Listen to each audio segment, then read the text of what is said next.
Muy bien. Hola a todos nuevamente. Ahora tenemos ya bastante experiencia en lo que es modelado y simulación, especialmente con Witness. No se olviden que la simulación se puede basar en muchos tipos de herramientas, por lo tanto, la lógica en realidad es lo que más importa. Entonces, hoy día vamos a ver un ejemplo. Bueno, en este video vamos a ver un ejemplo eh, de cómo conectar con Excel finalmente. Y yo los voy a llevar un poco por el camino de lo que esto implica. Eh, Esta es una actividad que en realidad es bastante compleja de hacer, no es algo simple. Por eso he diseñado un ejemplo bastante sencillo que espero se pueda entender y llevar a cabo de manera adecuada. No es la única manera de hacerlo, es la manera en la que yo encuentro que es más fácil de entender, ¿sí? Y que es más fácil de luego poder replicar, ¿sí? La idea principal que hay detrás de todo esto es que cuando yo tengo un modelo, lo que hacemos principalmente es que tenemos el esqueleto del modelo, ¿no es cierto? Las partes, los buffers, las máquinas, ¿cierto? Y tenemos datos, que por ejemplo son datos de entrada del modelo, o tenemos datos que son datos de salida del modelo. Eh, por ejemplo, una parte tiene su tasa de llegada o la cantidad de partes que llegan, donde nosotros tenemos que manualmente intervenir esto. Por ejemplo, voy aquí a arrastrar una parte, como siempre lo hemos hecho.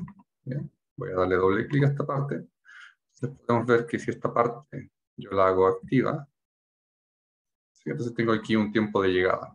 Bien, y yo le puedo poner manualmente el tiempo de llegada, pero ¿qué tal si este tiempo de llegada ya no fuese un valor manual, sino que fuese un valor externo que yo le puedo introducir, porque lo está leyendo de algún otro lado, ¿no? Eso es interesante. Luego, por ejemplo, puedo tener el clásico buffer, ¿sí? Y puedo tener la máquina, ¿sí? Donde, por ejemplo, la máquina tiene algo que se llama tiempo de ciclo, ¿sí? Entonces, imaginemos que ese tiempo de ciclo de común, yo le pongo 4 minutos. Imaginemos, por ejemplo, que este tiempo de ciclo está en una base de datos, ¿sí? O hay una matriz, hay una tabla en algún lugar que nos dice que el tiempo de la máquina tal es un valor, por ejemplo, 4. Y yo luego puedo probar diferentes archivos, diferentes Excel, para jugar con los datos de entrada y no tener que estar manipulando manualmente estos tiempos de ciclo. Bien. Eh, entonces, lo que vamos a hacer hoy va a ser un pequeño ejemplo que lo iremos agrandando para entender cómo funciona primero los datos de entrada y luego cómo generamos datos de salida, ¿sí? Eh, Estos datos de entrada principalmente ocupa el elemento, como vamos a ver luego en Data, tenemos el elemento que se llama Data Table. Voy aquí a arrastrarlo. Entonces se crea este elemento, Data Table. Este elemento, Data Table, si le doy doble clic, básicamente tiene varias características, ¿sí? Puede ser de tipo input o puede ser de tipo output. Y una vez que este elemento está bajo control, ¿sí? Es decir, cuando ya en Witness puedo controlar la entrada y la salida de datos mediante un data table, entonces posteriormente ya puedo hacer la conexión con algún fichero externo, por ejemplo Excel, que es lo que haremos en esta clase. Bien, entonces voy a cerrar esto. Entonces lo que voy a hacer, voy a eliminar este elemento un poco para ir por orden. Delete element, aún no lo utilizo. Entonces vamos a hacer el clásico parte, ¿cierto? Parte 1, voy a poner buffer 1, por ejemplo, si quiero. Luego vamos a hacer aquí un machine 1 y también vamos a hacer un machine 2. ¿Sí? Como vimos, como está explicado, vamos a tener entonces dos máquinas, una máquina M1 y M2. ¿Sí? Entonces la idea es que los tiempos de ciclo de M1 y M2 lo podamos leer desde una tabla. ¿Sí? Entonces voy a clonar M2. Ahí está. Y por lo tanto, esta máquina va a ser pues, este proceso. Recordemos que una máquina es un proceso, es algo que toma un tiempo de ejecución. ¿sí? Entonces, en Witness el ejemplo se ocupa una máquina, porque viene del mundo de la fabricación, pero esto también aplica al mundo de los servicios, por lo tanto esto puede ser perfectamente una tarea que hay que hacer, ¿no? Entonces tenemos el ciclo hecho, vamos a ver cómo está el flujo. Siempre es bueno comprobarlo, lo he explicado, aquí tenemos que la parte no llega ni una parte, entonces vamos a conectar la parte con el buffer. Sí, y obviamente al buffer le voy a poner aquí unos indicadores, o sea, desplegar, no sé cuántas partes hay en el buffer, por si acaso queremos medir. Me equivoqué. Vamos a draw, vamos aquí un draw y un parqueue. Evidentemente, cuando uno no selecciona la opción que uno quiere, no te muestra lo que tú quieres. Entonces tú sabes que quizás no vas por el buen camino. Vamos a ver aquí 12, vamos a poner otro color, por ejemplo. Vamos con diferentes colores. Solo aquí arriba. Entonces, ese elemento de aquí nos va a contar la cantidad de partes que hay. Vamos a ver cómo esto se simula. No le he puesto el tiempo de llegada ni el tiempo de proceso de cada máquina. Entonces, esto está funcionando perfectamente. ¿Sí? Entonces, hemos puesto tiempos al azar, ¿no? Entonces, lo que vamos a hacer ahora, bien, vamos aquí a... vamos a definir dos variables, ¿sí? Entonces, la cosa es que el tiempo definido para el tiempo del ciclo, que, por ejemplo, en principio era 4, ¿sí? Está definido como 4 y este está definido como 5, en el caso de nuestro ejemplo, ¿sí? Entonces, en este caso, tenemos que el tiempo de ciclo está así, y yo quisiera definirlo a través de variables, es decir, un elemento externo, ¿bien? Entonces voy a crear una variable, aquí voy a poner la arribita para acordarme que trata del tiempo de ciclo de esa máquina. Por ejemplo, aquí lo voy a llamar var, por ejemplo, tiempo de ciclo M1, ¿bien? Sí, entonces en este caso lo voy a clonar, porque sé que tengo M1, me va a crear M2. ¿Sí? Bien, tenemos esto bien definido. Y ahora voy a poner que el tiempo ya no sea, por ejemplo, 4, sino que sea una variable. ¿Bien? Por lo tanto, ¿cómo lo hacemos? Hay una sección en Witness que me ayuda un poco a definir valores iniciales, ¿bien? Para variables. Que eso se los voy a explicar ahora. Entonces, lo primero que tenemos que hacer es que al tiempo de ciclo de la máquina 1 voy a asignarle la variable. ¿Bien? Cualquiera sea el valor que tenga, va a tener esa variable. Y a M2 tendrá el tiempo de ciclo de la M2. ¿Bien? Entonces, ahí está.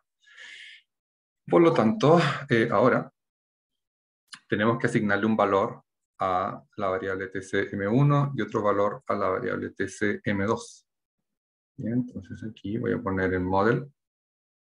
Hay una opción que se llama actions y aquí se llama la opción initialize actions. ¿Vale?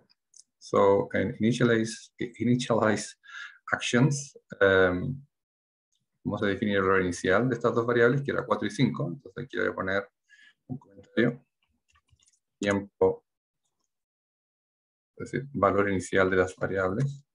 Por ejemplo.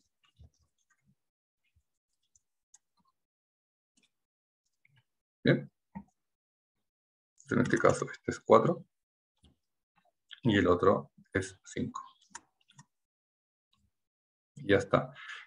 Initialize Actions es una sección que se ejecuta en el instante que tú le das a ejecutar el modelo, es lo que hace antes que todo. ¿Sí? Antes que se inicie el modelo, antes que empiecen a llegar partes, esto lo hace en el instante 0. ¿Sí? Instante 0, justo al inicio, ejecuta todas las reglas y todas las definiciones de variables se ejecutan aquí. Por defecto, obviamente, uno siempre puede definir la variable que uno quiere usar como valor 0, ¿no es cierto? Que sería como lo lógico, así para iniciarla en un valor, pero por defecto Witness, si te fijas, cuando tú creas una variable, le pones valor 0, que dice, bueno, si no tiene valor será 0, ¿no? Pero tú obviamente puedes claramente eh, poner otro valor diferente. Entonces vamos a ejecutar el modelo lentamente. ¿Sí? Vamos a el modelo lentamente. Valor 4, valor 5. ¿Cómo sé, obviamente, que fue 4 y 5? Para eso, obviamente, yo puedo aquí hacer una variable entera, dos variables enteras, por ejemplo. Vamos a poner aquí una variable entera. Sí, vamos a poner el nombre, que va a ser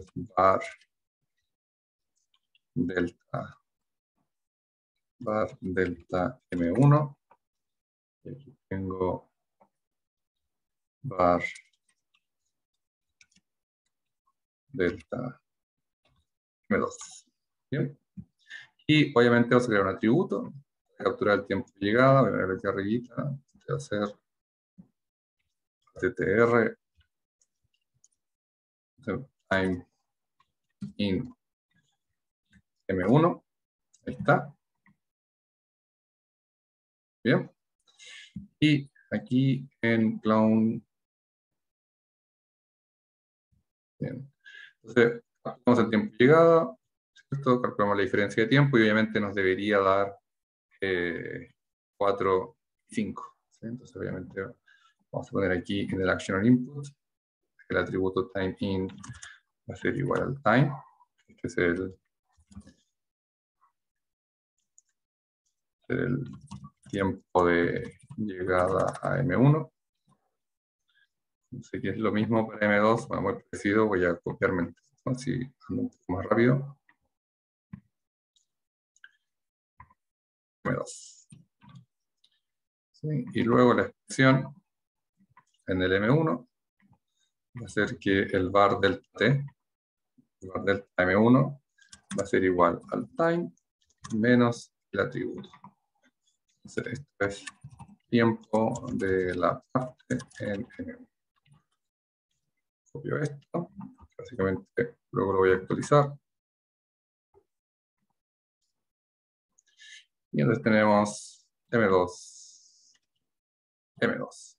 ¿Sí? Entonces vamos a ejecutar esto paso a paso, de manera lenta. ¿Sí? Entonces aquí con el step, vamos a ver la primera parte que llega. Llegó ahí, ¿no es cierto? Se puede ejecutar. Entonces el tiempo del var delta t debería ser 4. Y luego el var delta t de M2 debería ser 5. ¿Sí? Entonces vamos a ver qué pasa. Está ejecutando el modelo, dio 4, efectivamente. Y luego dio 5. ¿Sí? Efectivamente, estamos siendo capaces en este minuto de controlar los tiempos de ciclo de M1 y M2, ya no yendo directo a la máquina, sino que efectivamente podemos ir al actions, en initialize actions, donde aquí, por ejemplo, podemos cambiar el tiempo aquí. Imagínate, por ejemplo, que tienes, no sé, muchas máquinas, muchos procesos. Y claro, darle doble clic a cada una todo el tiempo va a tomar tiempo, mientras que si lo puedes tener controlado de esta manera, es más fácil, ¿no? Vas a un lugar único donde puedes controlar los tiempos de todo. Entonces, obviamente, la idea será crear una tabla a la cual le podamos asignar valores, y de esa tabla se va a asignar el tiempo, ¿no? A la máquina. Bien, entonces la idea principal, ¿cierto?, de este caso es que una vez que tenemos ya bajo control el concepto de insertar valores a un tiempo de ciclo de manera externa, a lo cual se le llama parametrizar el modelo, ¿bien? Podemos entonces crear una tabla. Bien, entonces lo que voy a hacer aquí, voy a hacer que esto esté junto para que no se separe. Entonces voy a juntar esto para tener un poco más de espacio gráficamente. Como sabes, luego puedes ajustar gráficamente como tú veas conveniente. Voy a dejar junto aquí. ¿Sí? Son básicamente mis validadores. ¿Sí? Es muy importante tener una variable que te permita validar lo que estás haciendo. ¿Sí? Básicamente porque cuando ya el modelo empieza a andar más rápido, se supone que ya asumes que el modelo está corriendo rápido. Entonces lo que vamos a hacer ahora es que vamos a introducir una data table, ¿sí? Y de la cual vamos a introducirle los tiempos a M1 y M2. ¿Sí? Entonces, por lo tanto, vamos a crear una tabla, ¿vale? Que va a tener valores, ¿sí? Y luego vamos a extender el modelo para que pueda leer de la tabla, pero considerando un ejemplo un poco más complejo con 4 procesos. Pero hagamos primero un ejemplo con estos 2, ¿sí? Vamos a irnos al Element Design. Bien, vamos aquí a poner el Data Table. ¿Sí? Que está acá. ¿Sí? Entonces, para poder hacer esto primero, vamos a darle un nombre característico. Yo pongo Data Table, tiempo, ciclo, máquinas, por ejemplo. ¿Sí?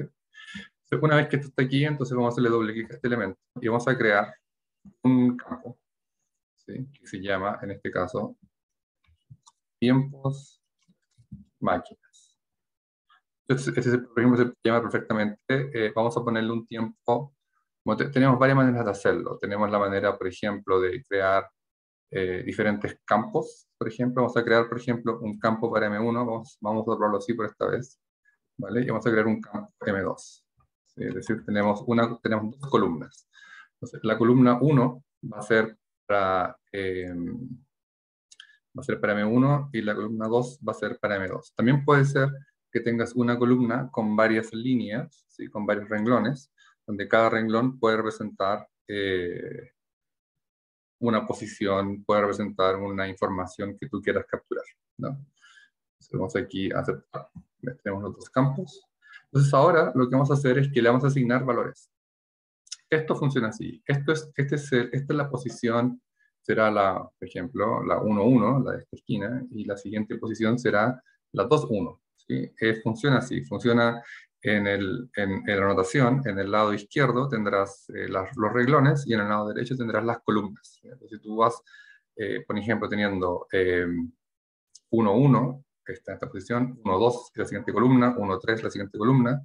Tienes, por ejemplo, 1,1, después tienes 2,1, 3,1, 4,1, 4,2, 4,3. ¿Sí? Va así, va así. ¿Bien? Entonces, ¿cómo lo hacemos? Primero nos vamos a ir al Initialize Actions. Bien, entonces, nosotros ya no lo vamos a utilizar. Aunque podríamos utilizarlo. Por ejemplo, vamos a utilizarlo. Tenemos la tabla. Entonces yo sé que tengo dos columnas con un solo renglón. Por lo tanto, vamos aquí a dejar aquí. Bien, entonces con este símbolo, primero en el campo 1, ¿vale? En el campo 1,1, ¿vale? Que es el primero, vamos a asignar el valor de la variable var tcm1. Bien. Vemos que esta es la primera columna, es el valor primer renglón y primera columna. Bien. Y luego vamos a hacer lo mismo, pero por la siguiente columna. ¿Vale? La siguiente columna será el siguiente valor. Será primer renglón, no tenemos más líneas, sino tenemos 4 columnas, y segunda columna. Bien, validamos. Dice algo extraño, dice de qué tiempo de ciclo máquina. Escribí algo, máquinas, perdón, lo escribí mal. ¿Vale? Ahí, bien, ahora sí. Bien, lo escribí mal, ahí está. Entonces ahora le damos clic OK. Lo importante en la tabla, por ejemplo, me puede mostrar valores cuando el módulo se detiene, hay que ser según refresco un cierto intervalo, o de manera inmediata. Yo creo que sea de manera inmediata para que lo podamos ver. Entonces lo que vamos a hacer aquí, esta máquina inicial, ya no es la variable, sino que es la posición de la tabla. ¿Sí? Esta es la 1,1. Vale, me lo voy a copiar. Y ahora esta posición, esta de acá, es la posición 1,2. Perfecto. Entonces, por lo tanto, de esta manera, yo puedo, ahora voy a hacerlo lentamente. Vemos que aquí están cargados los dos valores. ¿Sí? Ya está encargado el valor que yo introduje en la tabla. Ahora voy a hacerlo nuevamente paso a paso, a ver si efectivamente comprueba el valor. ¿Sí? El valor 4, como pueden ver, que ya viene de la tabla. Y toma finalmente el valor 5, que también viene de la tabla. Entonces tenemos entonces una tabla que se conecta con variables y la tabla se conecta a través de, o sea, se conecta con el modelo. Bien, entonces en nuestro siguiente ejemplo vamos a hacer un ejemplo donde tengamos más columnas, ¿sí? Perdón, donde tengamos más renglones, bien, donde podemos tener más máquinas. Es decir, no siempre es conveniente asignar muchas columnas a algo que es lo mismo, entonces por lo general se suele agrupar columnas por algún elemento. Por ejemplo, podemos tener tiempos de las máquinas, donde el tiempo, donde la posición 1, 1, la 2, 1, la 3, 1, la 4, 1, la 5, 1 son las máquinas. Luego, otra columna, podemos, por ejemplo, agregar otras cosas como costos de las máquinas. Son un poco maneras de cómo se definen estas tablas, ¿sí? Entonces, por lo tanto, en el siguiente video vamos a ver otro ejemplo un poco más en detalle de cómo podemos en realidad operar con tablas a más detalle. Bien, entonces, muchas gracias y nos vemos en el siguiente video.